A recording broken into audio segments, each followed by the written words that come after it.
안녕하세요. 사연을 부탁해입니다.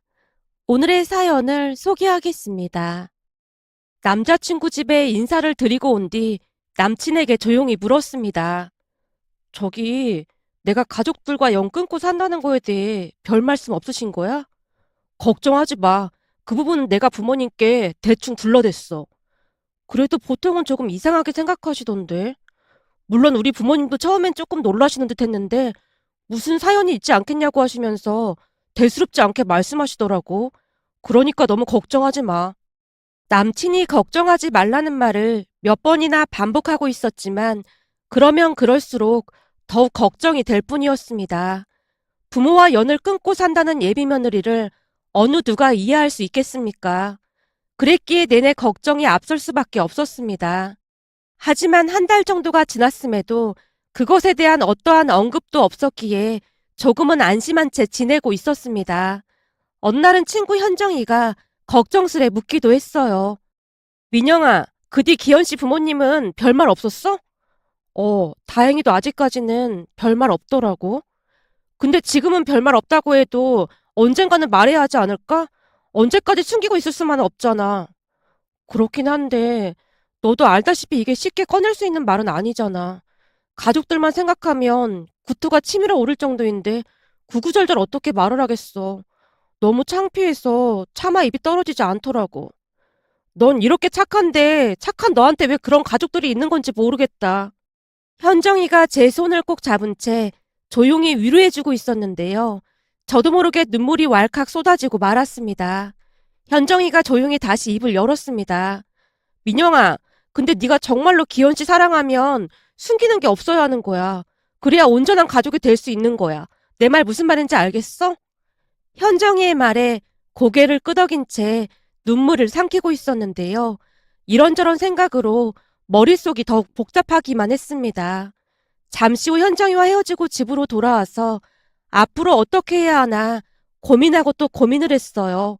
하지만 가족 이야기를 한다는 건 결코 쉽지 않은 일이었기에 쉽사리 결정을 내리지 못하고 있었습니다. 그러던 어느 날 남친 어머니에게 전화가 걸려왔습니다. 민영이니? 나 기현이 엄마야. 안녕하세요. 그래, 혹시 말이야, 언제 한번 시간 내서 둘만 만났으면 좋겠는데 괜찮을까? 어머님이랑 저랑 둘만이요? 너한테 물어볼 것도 있고 해서 그런데 그래줄 수 있겠니? 남친 어머니는 예의가 바른 분으로 절대 강요하거나 하지 않는 그런 분이셨습니다.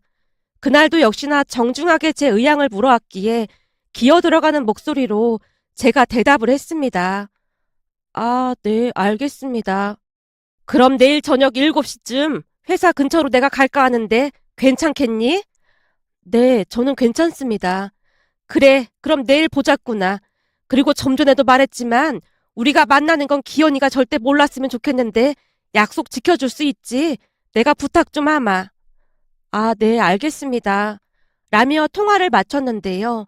그동안 살면서 단 한 번도 마음 편히 살아본 적이 없어서 그랬던 것인지 무슨 큰 죄라도 지은 것 마냥 심장이 마구마구 요동치고 있었습니다. 그러면서 언제나 그랬듯이 현정이가 떠올랐고 현정이에게 전화를 걸었어요.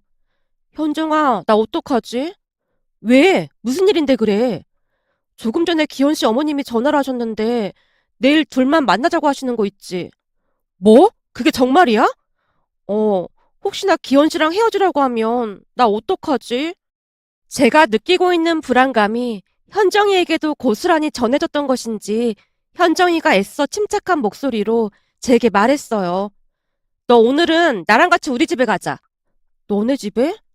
그렇잖아도 엄마 아빠가 너 보고 싶다고 했거든.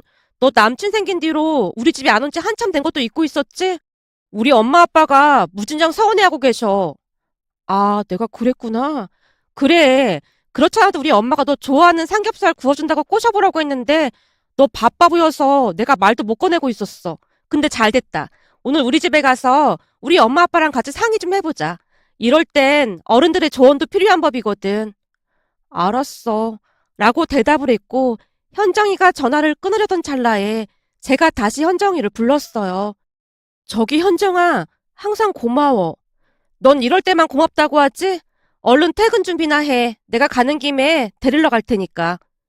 현정이가 그 어느 때보다 밝은 목소리로 말을 하고는 전화를 끊었습니다. 현정이는 대학 때 만난 친구로 제가 힘들어할 때마다 항상 힘이 되어주는 세상에 둘도 없는 그런 친구입니다. 제게는 친구라는 단어보다는 가족이라는 단어가 더 잘 어울리는 그런 친구였으니까요. 현정이 부모님들도 참 좋은 분들로 제가 어려운 일을 겪을 때마다 그 누구보다도 먼저 손을 내밀어주곤 했습니다. 그날 퇴근을 한 뒤 현정이 차를 타고 현정이네 집으로 향했어요. 그런 현정이에게는 마법 같은 능력이 있었는데요. 그 어떤 걱정거리라도 현정이와 대화를 하다 보면 그냥 별일 아닌 게 되곤 했습니다. 어려움 앞에 잔뜩 주눅 들어있는 제게 현정이는 한결같이 말하곤 했으니까요. 민영아, 누가 그러는데 지금은 죽을 듯이 힘들어도 나중에 지나고 나면 그냥 아무것도 아니더래. 별일도 아닌 일에 왜 그렇게 노심초사했는지 후회한다고 하더라고. 그리고 말이야, 어려운 일을 겪고 나면 그 안에서 분명히 뭔가 배울 게 있거든? 비록 힘들긴 했지만 난 또 하나를 배웠구나 그러면 그냥 마음이 편해지더라고. 라며 현정이는 제게 많은 용기를 주곤 했습니다. 잠시 후 현정이네 집에 들어가자마자 부모님이 반갑게 맞아줬습니다. 이게 누구야? 민영아, 우린 네가 우릴 영영 잊은 줄 알았다. 죄송해요. 잘 지내셨죠? 민영이 보고 싶어서 잘 못 지냈지. 얼른 들어와. 지금 한참 삼겹살 굽고 있었어. 어때? 냄새가 아주 죽이지? 네, 침이 꼴깍 넘어가는데요. 혹시 된장찌개도 끓이신 거예요? 물어보나 마나지. 삼겹살에는 매콤한 된장찌개가 딱이잖니. 현정인의 어머니가 우스꽝스러운 몸짓까지 하면서 반기고 있었는데요. 좀 전까지 이런저런 생각으로 복잡하기만 하던 머릿속이 정리정돈된 듯 너무나 고요하기만 했습니다. 식사를 한 뒤 오랜만에 다 같이 맥주를 한 잔씩 마셨는데요. 어머니가 먼저 말을 꺼냈습니다. 민영아, 현정이 말로는 기현이 어머니가 좀 만나자고 했다면서? 네, 내일 만나기로 했어요. 아무래도 헤어지라고 할 것 같은 생각이 들어요. 우리 민영이 또 그런다. 엄마가 항상 뭐라고 했어? 벌써 잊은 거야? 현정이 어머니 입에서 엄마라는 말이 나온 순간 온몸으로 에너지가 충전되는 듯한 그런 느낌이었습니다. 엄마가 뭐라고 했는지 읊어봐. 일어나지 않는 일은 미리 걱정하지 않는다. 그렇지. 그리고 한 가지 더. 절대 쫄지 않는다. 그래, 바로 그거야. 아직 아무 일도 일어나지 않았으니까 벌써부터 걱정할 필요가 뭐가 있어. 설령 내일 기현이 어머니 만나보고 헤어지라고 하면 그때 다시 생각해보면 되는 거야. 내 말 무슨 말인지 알겠지? 절대 쫄지 않는다. 네, 알겠어요. 절대 쫄지 않을게요. 라며 제가 수줍게 웃고 있었는데요. 어머니가 제게 다시 물었습니다. 그럼 내일 몇 시에 만나기로 한 거니? 회사 근처에서 7시에 만나기로 했어요. 어떤 카페에서 만나기로 한 건데? 카페 이름이 뭐야? 땡땡 카페요. 근데 그건 왜 물어보시는 거예요? 조용한 카페인지 잘 확인한 거지? 요즘 시끌벅적한 카페도 많잖니. 그래서 걱정돼서 그렇지. 그리고 가서 진실되게 말하면 다들 이해해 주실 거야. 그렇게 저는 다시 에너지를 충전하고 집으로 돌아왔답니다. 다음날 퇴근을 하고 조금은 안정된 마음으로 남친 어머니를 만나러 갔고 남친 어머니가 역시나 예의 바른 모습으로 제게 인사를 건넸습니다. 내가 괜히 귀찮게 하는 건 아닌지 모르겠네. 아닙니다. 괜찮습니다. 우선 뭐 마셔야지. 난 디카페인 라떼 마실 건데 민영이는 뭐 마실래? 저는 그냥 아메리카노 마시겠습니다. 라며 커피를 주문했고 주문한 커피를 들고 다시 자리에 앉았는데요. 남친 어머니가 따뜻한 라떼를 한 모금 마시고는 잠시 생각에 잠긴 듯 커피잔만 내려다보고 있었습니다. 그 모습에 저도 조용히 커피잔을 들어 커피를 한 모금 마셨는데 긴장을 많이 했던지 그날따라 커피가 쓰디쓰게만 느껴졌습니다. 그렇게 어색한 침묵이 우리 둘을 감싸고 있었고 마치 그 침묵을 깨기라도 하겠다는 듯 남친 어머니가 중얼거렸습니다. 참 이상하단 말이야. 젊었을 땐 안 그랬는데 요즘은 조금 늦은 시간에 카페인 들어간 커피를 마시면 밤에 잠을 설치게 되더라고. 민영이는 아직 젊어서 그런 거 잘 모르지? 네, 저는 그동안 워낙 치열하게 살았다 보니 밤늦게 커피를 마셔도 잠을 잘 자는 편입니다. 대학 다니면서도 아르바이트를 몇 개씩이나 해야만 했거든요. 그때마다 이 쓰디쓴 커피가 친구처럼 안정을 줬던 것 같습니다. 그냥 습관처럼 커피를 마셨으니까요. 모든 것을 사실대로 말할 요량으로 그곳에 나갔기에 본론으로 들어가기 앞서 그렇게 제 인생 이야기의 첫 페이지를 열었다고 해야 할까요? 순간 남친 어머니가 표정 관리를 하기 위해 제 눈을 피한 채 다시 라떼를 한 모금 마시고 있었습니다. 어머님, 궁금하신 거 물어보시면 사실대로 말씀드리겠습니다. 하지만 저는 그동안 결코 부끄럽지 않게 살았다는 말씀부터 꼭 드리고 싶습니다. 그래, 민영이가 그리 말하니까 그럼 나도 편하게 물어볼게. 내가 듣자 하니 부모님이랑, 그러니까 가족들이랑 연을 끊고 산다고 하던데 어떤 사연이 있는지 물어봐도 될까? 어찌 보면 민영이 입장에서는 불쾌한 질문이 될 수도 있겠지만 자식을 둔 부모 마음은 늘 그래. 그러니까 혹여나 자식이 잘못되지는 않을까 노심초사하기 마련이거든. 민영이도 나중에 엄마가 되면 내 마음 충분히 이해할 거야. 네, 어머님 마음 충분히 이해가 됩니다. 그럼 질문에 답해도 될까요? 제 물음에 남친 어머니가 최대한 정중한 표정으로 고개를 끄덕이고 있었어요. 그 모습에 제가 조용히 입을 열었습니다. 우리 부모님은 그런 게 없었습니다. 그러니까 자식이 잘못될까 노심초사하는 그런 부분이 전혀 없었습니다. 오히려 자식인 제 등골을 못 빼먹어서 안달이 난 사람들 같았다는 말이 맞을 것 같네요. 조금 전에도 말씀드렸다시피 대학 다니면서 아르바이트를 몇 개씩이나 했거든요. 학비를 벌려고 아르바이트를 해야만 했거든요. 저한테는 그것만으로도 참 벅찼습니다. 그런데 집안의 생활비까지 보내야만 했어요. 가족들이 다들 저만 바라보고 있었으니까요. 어려운 가정 환경 속에서도 명문대에 합격을 했지만 엄마가 시금을 전폐하고 대학을 가지 말라고 압박을 하기도 했고요. 제가 말을 하면 할수록 남친 어머니의 얼굴이 새하얗게 질려가고 있었는데요. 도무지 믿을 수 없다는 그런 표정이었습니다. 곧 놀란 목소리로 제게 물었거든요. 그게 정말이니? 대학에 합격했는데도 가지 말라고 했다고? 네, 그게 일상이어서 저는 별로 놀라지도 않았습니다. 어찌어찌 대학에 입학하긴 했지만 아르바이트에서 매달 돈을 보내오라고 난리 치기도 했거든요. 이런 거 물어보는 거 실례인 건 알지만 혹시 친부모님이 맞긴 한 거지? 네, 저도 그런 생각을 안 해본 건 아닌데요. 친부모님은 확실한 것 같습니다. 제가 잠시 말을 멈추고는 긴 한숨을 내쉬고 있었는데요. 순간 꼭꼭 숨겨뒀던 치부가 드러난 것 같아 창피한 마음이 들었거든요. 그렇게 저는 감추고 싶었던 가족 이야기를 있는 대로 말하기 시작했습니다. 사실 우리 부모님은 아들만 중요시하는 그런 분들이었고 집안에 워낙 아들이 귀하다 보니 남동생을 참 많이도 애지중지하며 키웠습니다. 덕분에 동생은 속된 말로 개차반이 되어갔는데요. 동생이 그리 된 건 부모님 때문이 확실해 보였습니다. 동생이 사고를 칠 때마다 야단은커녕 기죽지 말라며 감싸고 돌기 바빴으니까요. 그런 부모님으로 인해 동생은 더욱 삐뚤어져 갔고 사고란 사고는 다치고 다녔어요. 나중에는 부모님이 감당할 수 없을 정도가 되었기에 저까지 뒤지작거리를 해야만 했습니다. 동생의 합의금을 위해 현정이 어머니께 돈을 빌리기까지 했고 그 돈을 갚기 위해 휴학까지 해야 할 정도였으니까요. 하지만 그때까지도 그게 당연하다는 생각으로 살았는데요. 사는 내내 엄마가 제게 말을 했거든요. 넌 네 동생을 위해 태어난 거니까 무슨 일이 있어도 동생을 지켜야 한다. 무슨 말인지 알겠어? 한마디로 동생이 없으면 너도 필요 없는 존재라는 말이야.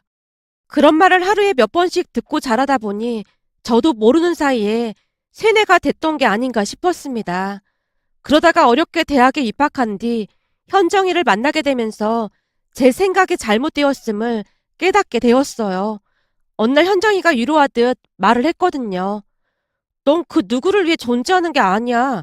너라는 존재 자체만으로도 빛나는 존재인 거야. 현정이의 말을 듣던 순간 비로소 아래서 깨어나듯 정신이 번쩍 들었는데요. 그날 처음으로 온전한 세상과 마주하게 됐던 것 같습니다. 그동안 옥죄고 있던 동생이라는 족쇄에서 해방된 느낌이었으니까요. 그 뒤 저는 가족들에게서 해방되기 위해 조금씩 노력했습니다. 그 중심에는 현정이 가족들이 있었고요. 하지만 가족이란 족쇄는 저를 쉽사리 놓아주지 않았습니다. 어느 날 동생이 사고를 쳐서 올케가 임신을 하게 되었고 손주를 보게 될 생각에 들떠있던 부모님이 있는 돈 없는 돈 다 끌어다가 동생을 결혼시켰습니다. 어느 날 찾아온 엄마가 다급한 목소리로 말을 꺼냈어요. 임신을 했다지 뭐니? 이런 경사가 어딨겠어. 고등학교도 겨우 졸업하고 직장도 없는데 어떻게 먹고 살 거래? 뱃속에 네 동생 아들이 있다는데 지금 그게 문제야? 그래서 날 찾아온 이유가 뭔데? 엄마가 무슨 말을 할지 뻔해 보였기에 제가 짜증스레 물었는데요. 역시나 엄마 입에서 기가 막힌 말이 튀어나왔습니다. 넌 어쩜 말을 그렇게 하는 거니? 넌 기쁘지도 않아? 내가 몇 번이나 말했잖아. 넌 동생을 위해 존재하는 거라고. 그러니까 앞으로 네가 동생 가족들을 책임져야 할 것 같아. 뭐? 엄마 지금 뭐라고 했어? 어머 얘가 왜 이렇게 놀래고 난리야? 넌 좋은 대학 나와서 취업도 잘했는데 당연히 네가 동생 뒷바라지를 해야지. 그럼 누가 해? 스스로 먹고 살아야지. 내가 왜 걔 뒷바라지를 해? 어찌나 기가 막히던지 제 목소리가 높아져 있었는데요. 엄마가 오히려 어이없다는 표정으로 다시 말을 했어요. 우리가 널 대학까지 졸업시킨 것도 다 네 동생을 위해서 그런 건데 너 지금 그게 무슨 소리야? 뭐? 대학까지 졸업시켰어?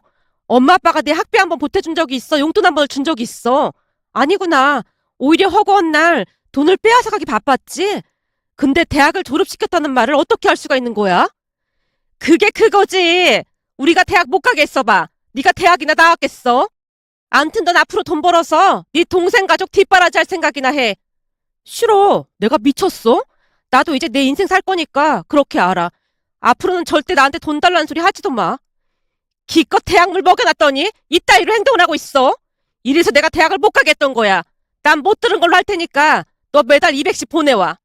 난 분명히 싫다고 말했어. 그리고 난 동생 결혼식도 안 갈 거니까 찾지도 마. 처음으로 엄마에게 반항을 했던 것 같습니다. 그 뒤에도 부모님이 계속해서 찾아왔지만 작정을 한 채 만나주지 않았어요. 어느 날은 회사까지 찾아와서 한바탕 소동을 일으키는 바람에 큰 결심을 하고 회사를 옮겨야만 했습니다. 제가 철저하게 피하자 가족들도 포기한 것인지 한동안 조용히 지내는 모습이었습니다. 그렇게 몇 달이나 지났을까요? 어느 날 얼굴 한번 본 적 없는 올케가 전화를 해왔습니다. 형님, 안녕하세요. 저 민수 씨랑 결혼한 이정윤이라고 합니다. 아, 네. 근데 제 전화번호는 어떻게 한 거죠? 워낙 가족이란 존재를 믿지 못했기에 제가 그것부터 물어봤는데요. 워낙 급한 일이라서 어쩔 수 없었어요. 그게 행복복지센터 가서 서류만 떼면 형님이 이사한 주소 바로 알 수 있거든요. 서류에 제 전화번호까지 나오진 않았을 텐데요. 그렇죠. 주소 알아보고 오후에 형님 집 근처에 그 일랑 대기하고 있다가 형님 들어오는 거 보고 뒤따라갔더니 차에 형님 전화번호가 붙어 있더라고요. 그이 말로는 전화번호도 바꾸고 집도 이사했다는데 차는 안 바꿨다고 하더라고요. 그래서 용건이 뭐죠? 얘기 못 들었나 본데 난 가족들하고 영 끊고 살기로 했어요.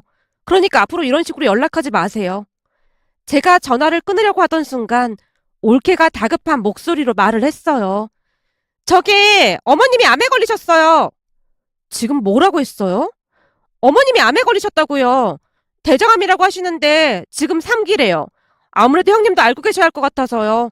형님도 알다시피 형님이 생활비 끄는 대로 집안 형편이 많이 어려워졌어요. 근데 어머니까지 암에 걸리시는 바람에 병원비부터 지금 난리도 아니에요. 형님이 가족들에게 불만이 많다는 건 잘 알고 있지만 설마 안 걸리신 어머님을 모른 척하진 않겠죠? 어머님은 절대 연락하지 말라고 했는데 그럴 수는 없는 노릇이잖아요. 언제 걸리신 건데요? 참담한 심정에 제 목소리가 미세하게 떨리고 있었고 눈치 빠른 올케가 바로 알아차린 듯 해 보였습니다. 올케의 목소리에 점점 힘이 실리기 시작했으니까요. 수술은 하셨고 지금은 항암 치료 받고 계신데 많이 힘들어하세요. 수술비도 겨우겨우 마련했거든요. 저도 요즘 식당 설거지에 배달 아르바이트까지 엄청 바쁘게 살고 있고요. 출산했다고 하지 않았어요? 네, 아들 낳았어요. 아들은 친정엄마가 봐주고 있고요. 그것보다도 제가 이렇게 연락드린 건 지금 현재 사는 게 너무 힘들어서 어머님 식당 관리부터 문제가 한두 가지가 아니에요. 그 일랑 제가 닥치는 대로 일을 한다고 해도 가방끈도 짧고 하다 보니까 돈도 얼마 못 벌고 그러고 있거든요. 그래서 말인데 형님이 조금만 도와주시면 안 될까요? 다른 것도 아니고 어머님이 암에 걸리신 거잖아요. 올케가 순식간에 말을 하고는 제 대답을 기다리고 있는 모습이었습니다. 순간 그동안 굳건하게 다짐했던 것들이 와르르 무너지고 말았습니다. 다른 것도 아니고 엄마가 암이라는데 모른 척할 수는 없는 노릇이었으니까요. 결국 제가 올케에게 조용히 물었습니다. 그럼 제가 어떻게 하면 되는 거죠? 엄마가 나를 찾던가요? 아니요. 두 분 사이에 무슨 일이 있었는지는 잘 모르겠지만 어머님은 절대 형님 얼굴 보고 싶지 않대요. 어머님 말씀으로는 그냥 돌아가시면 형님이 평생 죄책감으로 고통받았으면 좋겠다는 말까지 하셨거든요. 역시 엄마답네요. 그 와중에도 저도 모르게 피식 웃음이 새어나왔는데요. 올케가 다시 말을 꺼냈습니다. 형님, 그래서 제가 전화드린 거예요. 형님이 가족들한테 안 좋은 감정이 있는 건 잘 알지만 그래도 어머님 말씀처럼 평생을 죄책감 속에서 살면 안 되는 거잖아요. 그래서 할 말이 뭐죠? 엄만 날 만나고 싶어 하지도 않는다면서요. 저기 그게 우선 돈이라도 좀 보태주세요. 어머님 병원비도 만만치 않아서 정말 너무 힘들거든요. 아버님은 내내 어머님 돌보시느라 일도 못하고 계시고 우리 둘이 벌어서 감당하기가 너무 버거워서요. 알았어요. 얼마면 될까요? 그게 매달 한 200만 원이면 될 것 같은데 괜찮을까요? 금액이 좀 크긴 하죠. 근데 어머님 좋아지시면 그때는 꼭 말씀드릴게요. 알았어요. 계좌번호 보내면 거기로 매달 보낼게요. 형님, 근데 절대로 찾아오시거나 그러면 안 돼요. 어머님은 지금 안정을 취해야 하는데 형님 얼굴 보면 더 안 좋아질 것 같아서요. 사실 지금도 형님 이야기만 나오면 경기를 하시거든요. 올케가 몇 번이나 다짐을 받고 전화를 끊었습니다. 그리고 낳아준 분에 대한 제 나름대로의 마지막 배려였다고 해야 할까요? 그나마 돈으로 때울 수 있어 잘 됐다는 생각마저 들어서 갑자기 눈물이 쏟아져 나왔는데요. 그동안 어찌나 시달렸던지 엄마가 암이라는 사실에도 아무런 감정도 느껴지지 않는 것에 대한 서글픈 마음이 들면서 너무나도 슬프기만 했습니다. 그 뒤 저는 매달 200만 원씩을 꼬박꼬박 집으로 보냈습니다. 그렇게 얼마 뒤 현정이를 만났고 엄마 이야기를 했는데요. 가만히 듣고 있던 현정이가 고개를 갸우뚱거리며 제게 물었어요. 뭐? 그러니까 얼굴 한번 본 적 없던 올케 말만 믿고 돈을 그냥 보내고 있단 말이야? 그게 무슨 말이야? 엄마가 암인데 찾아오지도 말라고 하고 돈만 붙이라고 하는 게 뭔가 이상하잖아. 그럼 설마 나한테 거짓말이라도 했단 말이야? 나도 그런 생각하고 싶진 않은데 그동안 니네 가족들이 너한테 한 짓을 곱씹어보면 충분히 그러고도 남을 것 같아서 하는 말이야. 무슨 진단서 같은 것을 보여준 것도 아니고 그냥 돈만 붙이라고 했다며. 그냥 느낌적인 느낌으로 뭔가 이상하다는 생각이 들어. 안 되겠다. 주말에 너네 부모님 집에 한번 다녀와 보자. 나도 같이 가줄게.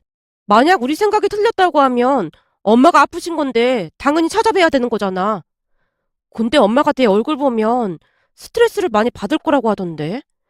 니네 엄마가 얼마나 강심장인데 네 얼굴 보고 스트레스를 받냐? 말이 되는 소리를 하라고 해. 우선 가서 이렇게 해보자. 현정이가 제 귓가에 속삭이고 있었는데요. 제가 놀란 채 되물었습니다. 진짜 그렇게 물어보란 말이야? 당연하지. 매달 200만 원씩 보내주는데 그 정도는 해야 하는 게 맞는 거지. 현정이의 기가 막힌 생각에 제가 고개를 끄덕였고 그 주 주말 현정이와 함께 부모님 집으로 향했는데요. 집 앞에서 초인종을 누르자 인터폰으로 저를 확인한 모양인지 집안이 일순간 조용해지는 느낌이었습니다. 제가 다시 초인종을 눌렀고 그날 처음 본 올케가 긴장한 채 물었어요. 형님, 어쩐 일이세요? 제가 오지 말라고 몇 번이나 말했잖아요. 그래도 엄마가 암에 걸리셨는데 한 번은 와봐야 할 것 같아서 왔어요. 우선 문 좀 열어봐요. 제가 재촉을 하자 올케가 억지로 문을 여는 모습이었고 들어가 보니 엄마가 머리를 수건으로 감싼 채 방에 누워있는 모습이었어요. 엄마, 몸은 괜찮은 거야? 의사가 뭐래? 네가 뭔 상관이야? 죽단 말던 넌 상관도 하지 마. 지금 항암 치료 때문에 머리도 다 빠지고 난리도 아닌데 왜 찾아와서 귀찮게 해. 너 보면 속이 다 어물렁거리니까 그만 나가봐. 엄마가 등을 돌려 돌아 누워버렸습니다. 그런 엄마를 두고 거실로 나오자마자 제가 올케에게 물었어요. 올케, 우리 회사에 진료비 청구하면 일부 지원을 해주거든요. 그래서 말인데 그 진단서랑 그런 것 좀 줄 수 있을까요? 진단서요? 무슨 진단서요? 엄마 진단서 말이에요. 진단서 좀 줘봐요. 그리고 지금 어떤 병원에 다니고 계신 거예요? 형님, 진단서 그런 건 딱히 없어요. 나중에 병원 가면 달라고 해볼게요. 올케가 당황한 표정으로 고개를 떨구는 모습이었는데요. 아무리 봐도 그 모습이 이상했기에 집안을 둘러보다가 제가 다시 물었습니다. 근데 엄마가 암이라고 하는데 약봉투 그런 것도 하나도 없네요. 내가 알기로는 암이라고 하면 약도 많이 먹어야 한다고 들었거든요. 엄마 약봉투 좀 보여줄래요? 김민수, 네가 보여줄래? 어딨어? 라며 제가 동생을 다그치고 있었는데요. 그 순간 안방에 누워있던 엄마가 벌떡 일어나 거실로 나와서 소리쳤어요. 네가 뭔데 우리 귀한 아들한테 큰 소리 내고 있어. 지금 그까지 돈 좀 준다고 요새 부리는 거야? 어디 감히 네 아들한테 큰 소리를 치고 있어? 엄마가 고래고래 소리를 지르다가 부하가 치밀어 올랐던 것인지 머리에 씌어져 있던 수건을 방바닥에 내팽개치고 말았는데요.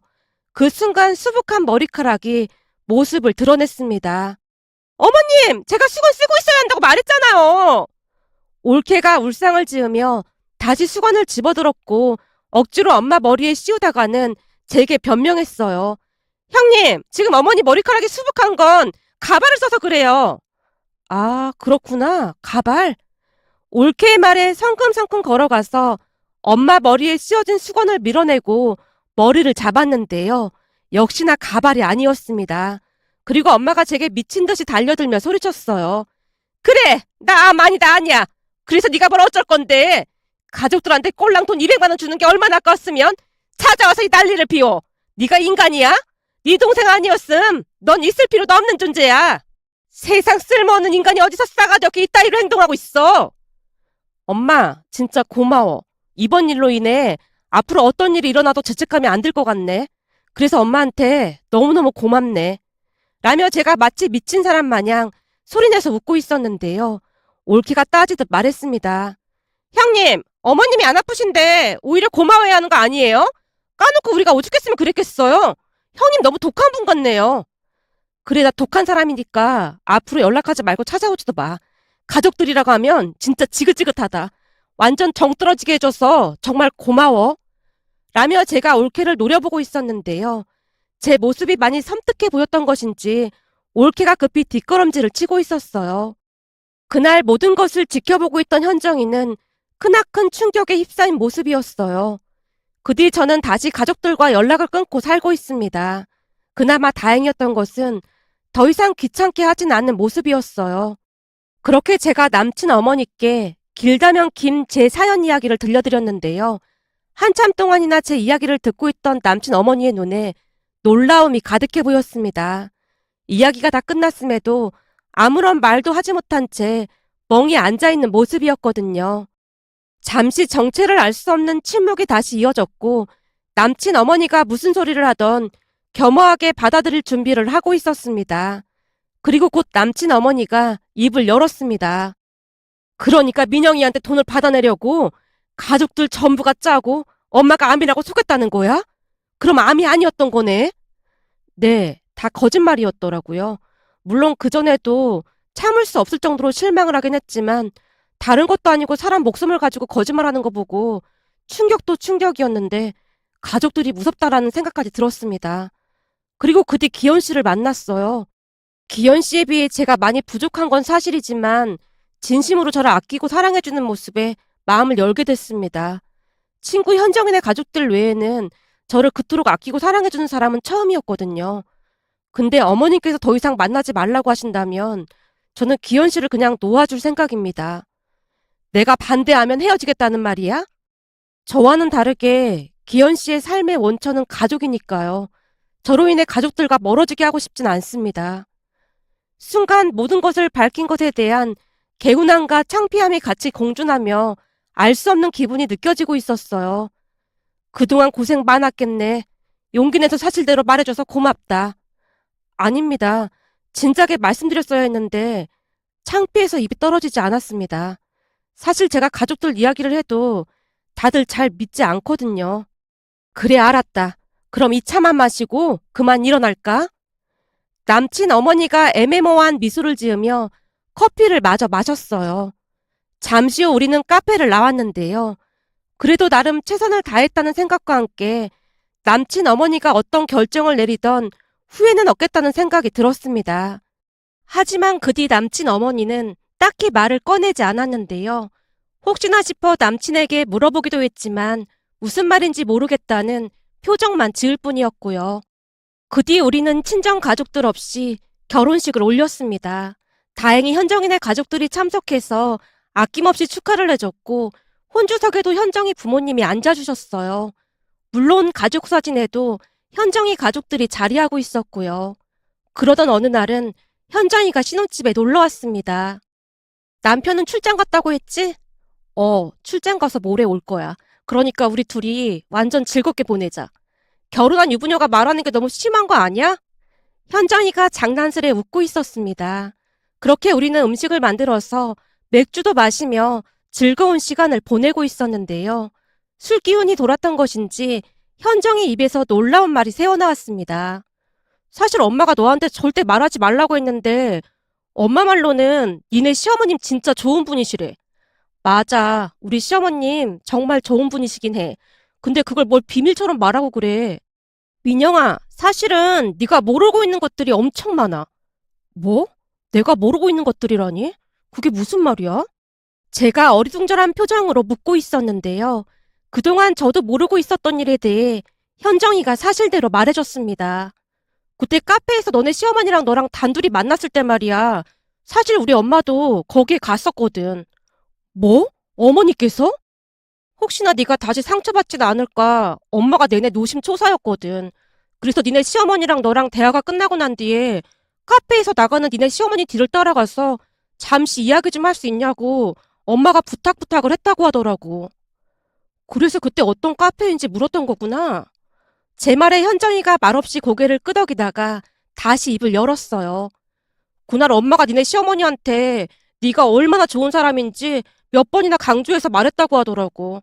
근데 니네 시어머니가 미소 지으면서 당신도 그렇게 느꼈다고 하시더래. 그리고 두 분이 너를 사이에 두고 친해지게 됐던 모양이야. 그래서 결혼식 날도 두 분 사이가 어색하지 않았던 거구나? 맞아. 근데 네가 모르는 게 한 가지가 더 있는데 사실은 너랑 너희 시어머니가 단둘이 카페에서 만나기 전에 네 올케라는 사람이 니네 시어머니를 먼저 찾아와서 얘기 좀 하자고 했다더라고. 근데 너한테 먼저 말을 들어보려고 우선 돌려보냈던 모양이야. 뭐? 올케가? 진짜 지긋지긋한 인간들이네. 말도 마. 너랑 만나고 며칠 뒤에 올케가 니네 시댁 집 앞까지 다시 찾아왔던 모양인데 알고 봤더니 계속 너를 미행하고 있었다고 하더라고.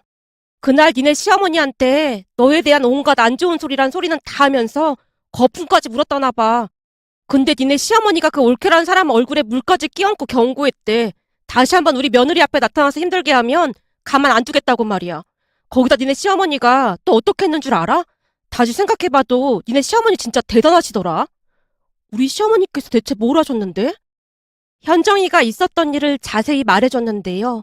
알고 봤더니 올케에게 황당무계한 말을 듣던 시어머님이 누군가에게 전화를 걸었답니다. 준순이, 나 미자 이모야. 그래 잘 지내고 있지? 그 어렵다는 경찰대 나와서 그 자리까지 올라가느라 얼마나 고생이 많았니 그래. 네 엄마가 만나기만 하면 네 자랑을 얼마나 하는 줄 모른다. 그래서 말인데 네가 지금 땡땡 경찰서에 근무 중이잖니? 뭐 하나 물어볼 게 있어서 전화했어. 그 뭐냐? 누군가 거짓말로 협박하면서 사람을 모함하고 그러는데 그런 경우는 어떤 처벌을 받을 수 있는 거니? 그렇지. 사실도 아닌데 마치 사실처럼 떠벌리고 다니면서 협박을 한다니까. 뭐? 그런 공갈 협박죄, 명예훼손으로 고소를 할 수가 있는데 10년 이하의 징역이나 2천만 원 이하 벌금형에 처해줄 수 있다고? 아니, 누가 착한 우리 며느리를 협박하는 것 같길래 그냥 두고 볼 수가 있어야 말이지. 그럼 당장 변호사부터 선임해야겠구나. 네 친구 중에 대형 로펌 변호사도 있다고 했었지. 우리가 돈은 달라는 대로 다 줄 테니까 소개 좀 해줄 수 있겠니? 돈이야 많은데 뭔 걱정이겠어. 우리 착한 며느리 힘들게 하면 그냥 아작을 내버릴 참이야. 뭐? 증거가 있냐고? 증거야 당연히 있지. 지금 내 앞에서 말하는 거 다 녹음해놨거든. 그게 증거가 아니고 뭐겠어. 라며 말을 하고 있던 찰나에 올케의 얼굴이 새파랗게 질려 있었다는데요. 저기 그냥 없던 일로 하고 저는 그냥 가보겠습니다. 없던 일 같은 소리 하고 있네. 가긴 어딜 갑니까? 아직 법적으로 해결해야 할 일이 많이 남아있는데. 저기 아무리 그래도 사돈을 상대로 고소까지 하는 건 너무 심한 거 아닙니까? 올케가 당황했던지 순간 마지막 발악을 했던 모양인데요. 시어머님이 올케 얼굴에 물을 끼얹어 버렸답니다. 그 바람에 올케가 혼비백산한 채 주랭랑을 쳤고요. 신이 나서 말을 하고 있던 현정이에게 놀란 채 물었어요.